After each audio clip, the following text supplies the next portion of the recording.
Blitz, the newest movie from Steve McQueen, after also making a slew of movies in 2021, if I'm not mistaken, well, with the Small Axe series. 2020, damn. Uh, we had covered these extensively when these came out because it was technically 4 mini films presented as a TV series. think it was Uh, 5. what's the fifth one? Oh, you are right. There's a fifth one. So we got Lovers Rock, which I think was, I don't know which one your Probably favorite the was. best. Mine was Yeah. the John Boyega one.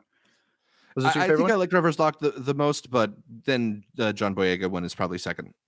Yeah. One of the ones that Education has definitely stuck with me a lot. There's a lot of lines in what that story's about, with the Mhm. kid just trying to enter the school system. Alex Weedle. No, bro, I'm telling you. No, there's the Letitia Wright one also. Which one's that Um, one? it's directly above the one you were just clicking on. Boom. What was hers about? Mangrove, mangrove, mangrove. Mangrove, the Oh, the cafe, whole jury. remember, and the court case. Yeah. Yeah, that was also Yeah. a very good Okay. one. Yeah, how can I forget that one? He released too much in one go. Prime did not push it the same way they did not push the Yeah. Underground Railroad. So you have a lot of stuff that's literally sitting on your Prime account. That is some of the best movies that they've got out there. Now he's working with Apple and they're giving him a full release. This is playing in theaters, unlike Netflix that can't put their stuff on some Regals and AMC's. Blitz is playing in a majority of places. I got to see it at the Chicago International Film Festival. And I know that I was talking to this with Blaine, one of our viewers, when we were waiting in line for one of the movies, and he was discussing how he really wasn't looking forward to Night Bitch specifically because he wanted Amy Adams to get a win. And he just felt like, that's not going to get us the win. He was like fantasy casting, right? Because at Mhm. that point, you know that they're doing their artistic stuff, but it's not where you expect them to be. And but I think Blitz was another one where we expect a form of subtlety, a very artistic look of something from Steve McQueen. But in this case, he's decided to get a bigger budget to tell a story he's been wanting to tell about this period in time that isn't as. I feel bad saying it's not as artful as Shame or Hunger or any of those because I do think it is there just at a bigger scale. It is definitely Yeah. more mainstream. For sure. I mean, that's the I don't think tough it's a bad thing, thing. especially when you have a director like Steve McQueen who has made these like incredibly artful and incredibly moving pieces of cinema. Is that maybe this is the problem we had when we were talking about comparing Juror Number 2 to 12 Angry Men? Is that when you start at a really high level and you fail to achieve that same high level, it's not a failure. It's No, just it's just a there's a different disparity level. that we Yeah. can't help but comment on. And Blitz is a story where I see a lot of people going, "Oh, this is Oscar bait. It's another World War II movie. You got a racial angle to it.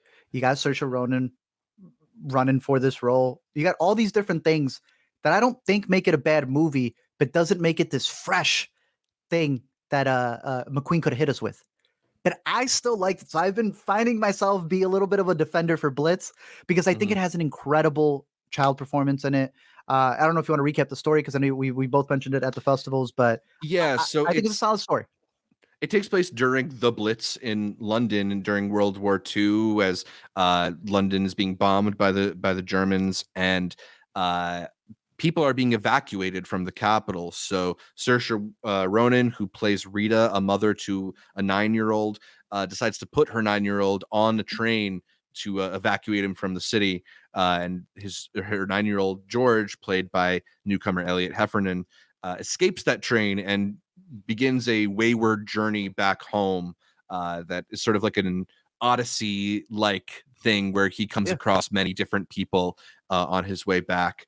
And it's a compelling story, and as you were mentioning, like, it is a pretty interesting angle on the type of this type of war film. I feel like we're often much more focused on what's happening in the combat zones and less Mhm. on the home front. This shows you a lot of Rita working in factories because women were sent in to do a lot of the jobs that men couldn't do when they were deployed.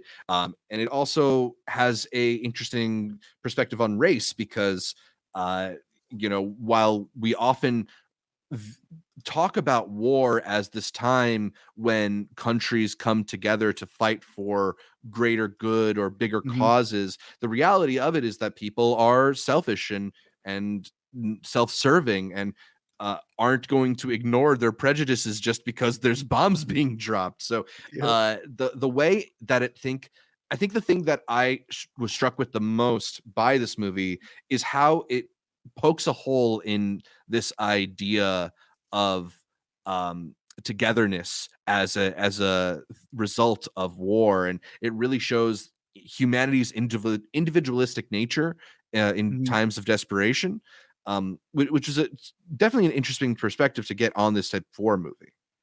Yeah, I think we've had a lot of war movies where you'll see the soldiers, like black soldiers, minority soldiers, fighting and then coming home to not get the respect.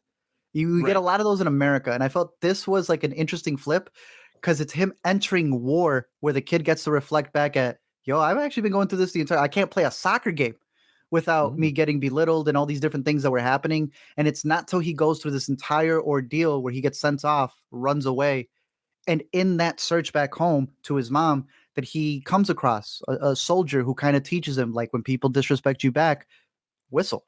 And it's like this mm, this out of nowhere thing where in order for the kid to not build up this almost like tension within himself, he realizes like, oh, that's the way this guy approaches life, the way that he's seeing how people interact with each other when they're in those bunkers, when everything is push or pull, when he gets to see the most evil side of society and those trying to just scavenge around, with some really great performances that appeared there. I didn't even know he was going to be in the film, but even that those that you may trust the most, even those that look like you, can sell you out.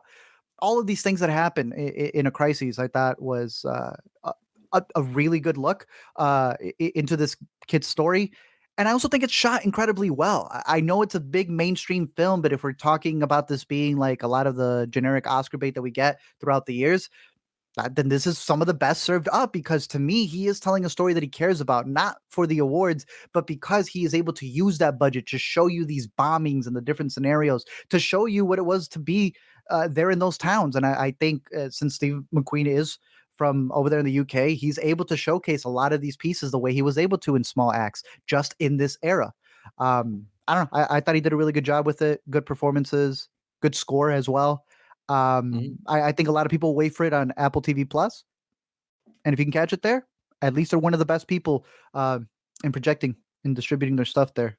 It should still be just as high quality because the tones in this, he shoots a lot of scenes at night, and the Mhm. lighting in this to light not just Yeah. the kid, but especially the soldier who he walks with, impeccable stuff. So you need a really Yeah. good screen, which is the only reason I would say watch it in theaters. But he has some really good cinematography in this. Totally. For me, it's a movie of moments because there are moments that are transcendent and are shot really well. We've already talked about this one scene in which you're sort of you're snaking through like a banquet hall, and he's showing Ooh, you like a before and after of what happened through the war. And to me, that's a great sound highlight. design. I really like Taylor when we were talking about New York Film Festival films on our recap. Mentioned the opening with the out of control fire hose, and that scene just with the like chaos that they can't get under control, I think is such Yeah. a great way to sort of bring you into the action. And then there's other points of the film that I did think were maybe a little bit more conventional at least. Certainly the way that some of the messaging is handled is a little more didactic than I would have expected from the filmmaker who made 12 Years a Slave. But Mhm. it's still solid. I still think it's a worthwhile film. I find it entertaining, or at least I should say maybe gripping more than entertaining. Mhm. Um, I'm Engaging. landing at I think 3 stars on this one. I don't know how high up you went with your rating. I was willing to push it to a 4, but I'll go 3.5 because I think that word that you said is the best way. Conventional. I don't Yeah, think conventional is always bad, but it is what keeps this from being up there in the Steve McQueen movies where you're like, yo, this is an artist. You got to check out what he's doing here. yeah. It's again a little bit more mainstream. He's got moments like you had said. I can't remember the name, but he plays Puddles in Joker. He's got this Oh, one scene. Remember where he's like, I want to say kind of preaching because he does this whole yeah. bit about like they say that my ideas are socialist and he's trying to rally up the people and he goes, I'm not a socialist, I'm like Jesus Christ. They would have called Jesus Christ a socialist or something like that. And it's like, okay, I could see this probably being a speech that was told during this time, but definitely one where it's putting the messaging front and center. And then at other points, he'll have actors like Harris Dickinson, my boy's in this movie, just to Hmm. come in and out of certain things. And it but he'll also have moments where someone says a comment about Saoirse's character, specifically because her kid is black. And this man hangs out with those people all the time, and he's like, "Nope, the cameras are rolling on my scene, sir. You will not be saying that." And I'm like, "Bro, I don't. Maybe in order to impress her, but he hangs out with this guy. I feel like this is just something that's happening for the movie scene, and not so much something that he would have been so opposed to as this like almost firefighter soldier within the movie that comes in and out." But I still thought it was solid. I'm curious to see what Steve McQueen has next.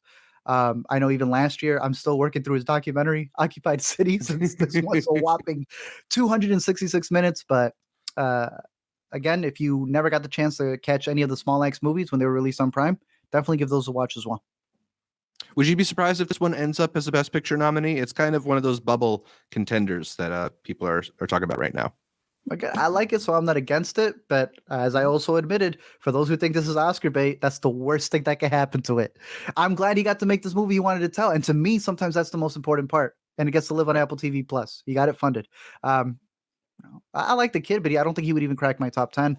Saoirse, definitely better than she was in the Outrun. Think no discussion there. Not breaking our top 10 either. And Blitz didn't even break my top 10 for Chicago, but it did get an honorable mention. So, yeah, check it out on Apple TV Plus. But again, if the trailer interested you and you have it near theater near you, hey, listen, it's not that bad. Good sound design. Great performances all around.